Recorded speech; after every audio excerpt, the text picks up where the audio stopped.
Hi everyone, my name is Vincent, and thank you for the introduction. Thank you for inviting me onto this conference.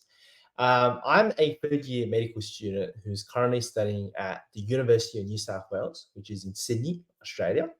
And today I'm very excited to be sharing with you my research journey, sort of as an undergraduate Australian medical student. So before we begin, I just wanted to discuss with you a little bit about the pathway of becoming a doctor, specifically within Australia, because I understand it can be quite different to how the rest of the world does it. So, I mean, you have the traditional format where you can finish high school and then you complete a 3 years undergraduate program, such as like the Bachelor's of Science. And then you go on to continue you go on to sit an entrance examination. Typically, it will be like the MCAT, or in Australia, we call it the GAMSAT.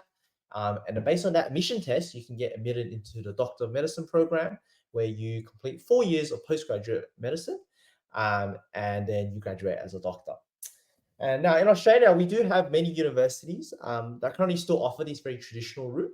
And some of these universities include the University of Sydney, as well as the University of Melbourne.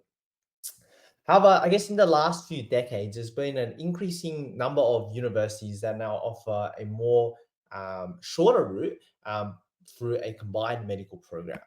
And essentially, what happens in this program is that you finish high school and you go get a direct entry into the medical program. And this medical program is typically called the Bachelor of Medical Studies and Doctor of Medicine program. It's a combined 5/6 years undergraduate program. So you don't do any postgraduate work and you just finish your undergraduate. And then once you finish undergrad, you can then graduate as a doctor. And this is the program that I'm currently in, which is at the University of New South Wales in Sydney. And other medical universities like Monash University sort of also offer these programs. And I guess the main focus of this is like the first 2 to 3 years, you are completing sort of preclinical sciences, whereas the last few years you're in the hospitals and you're doing clinical rotations. Now, the main reason why I'm telling you all about this is mainly because um, it highlights how I was able to get involved in research from very early on in my career and how I found my passion. And for me, it all started during my very first year of university. It actually happened during one of my classes where one of my course tutors actually recommended that I apply for something called the Summer Scholarship Research Program. Now, the Summer Scholarship Research Program was something that I had never heard of at the time, and it was recommended to me by a teacher, and it was at a completely different university at the time. And so I signed up to this research program. I got accepted to complete a research project, and I fell in love with the whole concept of research. Not only did I have an amazing supervisor who understood that this was my first exposure to the world of research, but he also knew that I was very early on in my medical career, and I didn't really know sort of what specialties or what areas of interest I had at that time. Um, and so I undertook that research program. I loved it. I learned a lot of basic skills like database searching, sort of literature appraisal, and just sort of doing better lab-based work as well. But I guess what I want to highlight here is what I learned the most was probably about stuff that wasn't really taught in the classroom. For instance, how to write emails and communicate well with my supervisors and my postdoc researchers. Talking a little bit about how to have good oral presentation skills and how to also take on initiative on a research project where sometimes I just needed a little bit of help. And so this project ended after the Australian summer. And in fact, this project ended up being so well that I actually got invited to go give a 10-minute oral presentation at my first ever research conference.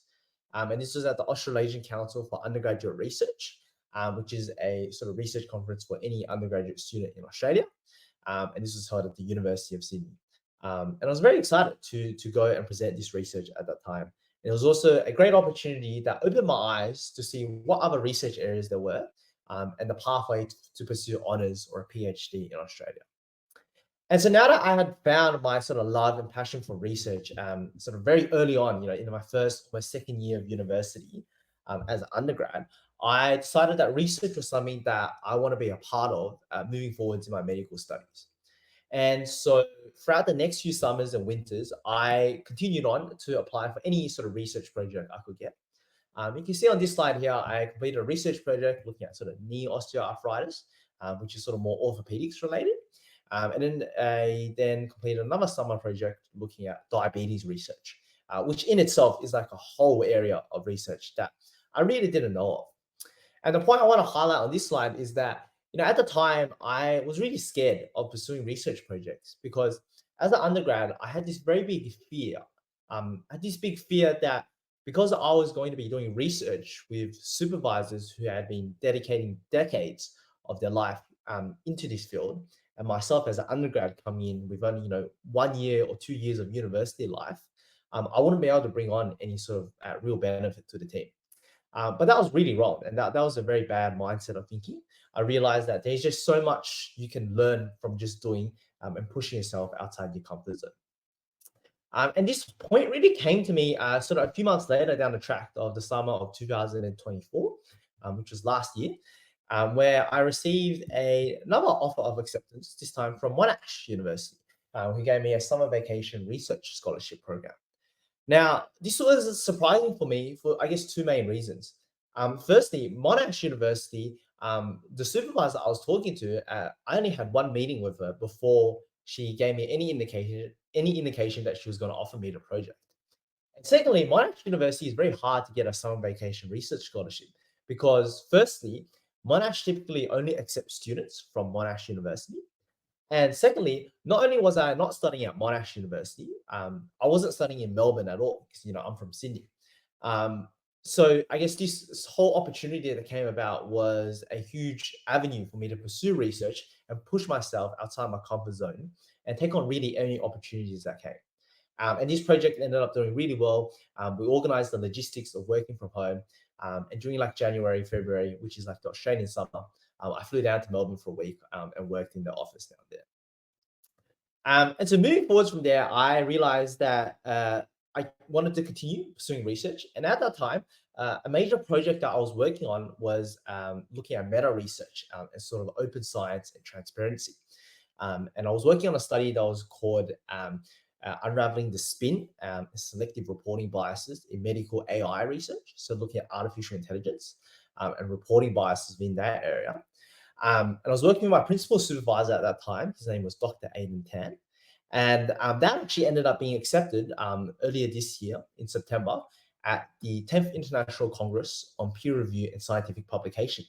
And during this time, I was invited to go give an oral presentation as well as a poster presentation.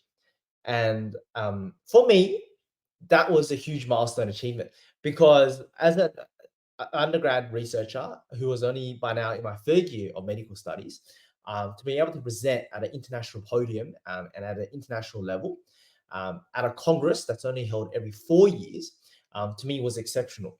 And many of my supervisors and sort of my staff at the university I was working at supported me throughout. And of course, none of this would have been possible without their support. And this was a great networking opportunity as well. And here are some photos of me on the podium and my poster, which I presented earlier this year. And actually, if you look at the bottom left over down here, I only realized this when I was looking at the photo the other day at the conference, which is that someone actually pinned their business card on the bottom left because I didn't get a chance to talk to everyone that was interested in my research project. And so this just goes to show the opportunities, the early research, and how my research journey has taken me from Australia all the way to Chicago and presenting on an international level. So where to from next? Well, next year I'll be in my fourth year of medical school, so 4 out of 6 years. And at our university, the fourth year is a research year, which means we can dedicate our whole year to not studying medicine, but rather to take on a research project and really dedicate and spend some good quality time without worrying about like funding or scholarships. And this is a great opportunity for anyone who's interested in sort of global collaboration because there's plenty of opportunity and time for me to travel overseas and spend some time overseas as well. If anyone's interested in working with me or if I'm interested in working with anyone else to pursue a research project. In my 6th year of university, so my final year of university, I also get the chance to take on a 3 to 4 month elective program. And that elective program can typically be done internationally or overseas. And there's plenty of ample opportunities over there for global collaboration. So that's just a little bit about me and my research journey as an Australian doctor and how I got involved in the whole area of spin, which refers to the practice of presenting findings in a way that misleads readers, and my journey throughout medical school and research. Thank you.